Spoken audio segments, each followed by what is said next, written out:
At 40, the question isn't, why am I not rich? Have you noticed something strange? A lot of people earning good money don't look free. They look tired. 6 figures on paper. Nice apartment. Decent car. Latest phone. Weekend trips posted just often enough to prove life is going well. And yet, they're one missed paycheck away from panic. This isn't about poverty. This is about people who should be comfortable but aren't. Today, we're talking about the lifestyle choices that quietly keep high earners financially stuck. Not because they're irresponsible, not because they're bad with money, but because the system and their psychology nudges them into decisions that feel normal, logical, even deserved. And those decisions add up. Let's start somewhere familiar. Picture a 29-year-old software analyst in Chicago, or a marketing manager in Berlin, or a junior consultant in London. Gross salary, $95,000 a year. Sounds solid. After taxes, Social Security, healthcare, pension contributions, that drops to roughly $5,200 a month. Now, life begins subtracting. Rent for a reasonable place near work, $2,100.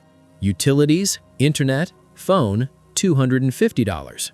Car payment or transit pass, $480. Insurance, $180.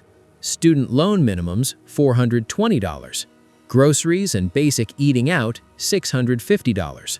We haven't touched entertainment yet, or clothing, or travel, or savings. We're already around $4,100. That leaves about $1,100, which sounds fine until it isn't. Because this is where lifestyle pressure quietly enters the room. The mistake doesn't start with extravagance. It starts with normal upgrades. A slightly better apartment because you work hard. A newer car because reliability matters. A vacation because everyone needs balance. A credit card because points are smart. Each choice is defensible. None of them feel reckless. But together, they create something dangerous. A high fixed cost life.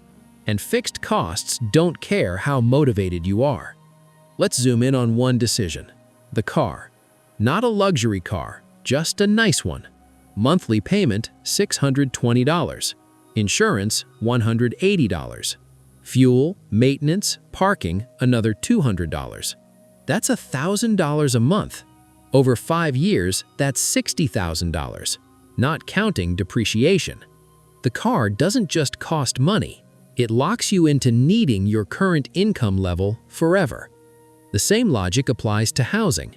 The difference between a $1,600 apartment and a $2,200 apartment doesn't feel dramatic. It's just $600. Until you realize that's $7,200 a year, every year, after tax. Which means you need to earn closer to $10,000 more gross income just to stand still. That's the trap. Lifestyle choices don't scale gently, they scale aggressively. Here's the part no one explains. When your income rises, your risk doesn't fall. It often rises, because your obligations rise faster than your margin of error. Low earners worry about not having enough. High earners worry about maintaining the apartment, maintaining the car, maintaining the image, maintaining the version of themselves their lifestyle requires. And maintenance is exhausting. Now let's talk about credit. Credit cards aren't evil, they're quiet. A dinner here, a flight there, a we'll pay it off next month mindset. But here's the math. A $6,000 balance at 22% interest. Minimum payment around $150. If you only pay the minimum, you'll pay over $13,000 total. You didn't buy a meal, you bought a long-term tax on your future income. And the scarier part, high earners are more likely to fall into this trap because the minimum payments look manageable and the income creates confidence. Confidence delays urgency. Now let's talk about the psychological layer. Humans don't measure money in spreadsheets. We measure it in identity. I'm a professional now. I'm not a student anymore. I should live like my peers. So when income rises, spending follows, not because of greed, but because of belonging. We don't want to look unsuccessful. We don't want to feel left behind. We don't want to explain why we live below what we could afford. So we upgrade quietly and slowly, and without realizing it, we convert income into obligations instead of options. Here's the cruel irony. Most people think being financially stuck is about not earning enough.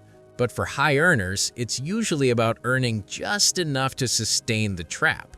Too much income to feel desperate, not enough flexibility to feel free. You can't quit the job you hate. You can't take a pay cut to switch careers.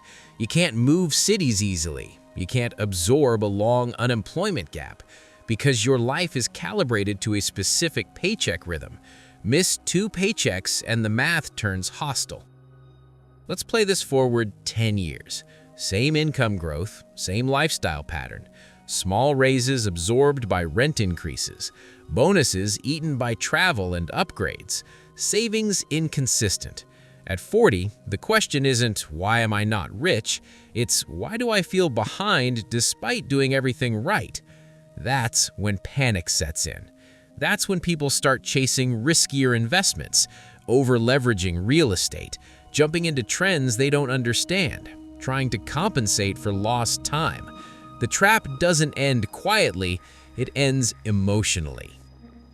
Now here's the shift. Financially intelligent people don't think in terms of income, they think in terms of optionality. Not, can I afford this, but what does this remove from my future? They understand something subtle. Every fixed cost is a bet that your future income will cooperate. Every flexible expense is a lever you can pull when life changes. They don't aim to look successful, they aim to be resilient, and resilience doesn't photograph well. They delay upgrades, not forever, just intentionally. They don't anchor their identity to consumption. They let raises create space before creating comfort. They understand that freedom is built quietly, not announced. And no, this doesn't mean living miserably. It means understanding trade-offs without emotional fog. The goal isn't minimalism, it's margin. Margin buys calm. Margin buys choices. Margin buys time. Here's the uncomfortable truth.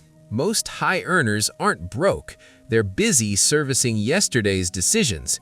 The lifestyle didn't ruin them, the timing did. They upgraded before building slack. They optimized for now instead of later, and the system was happy to help.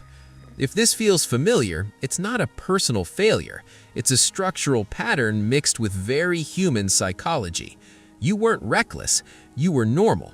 The moment awareness clicks, guilt isn't the response, clarity is. Once you see the math clearly, you can't unsee it. So, if there's one takeaway, it's this. Money doesn't get stuck because of spending. It gets stuck because of fixed expectations. The less your life demands from your income, the more your income can do for you. No drama, no panic, no hustle sermons, just calm arithmetic. If this kind of analysis helps you see the system more clearly, you can like the video or subscribe for more. That's it.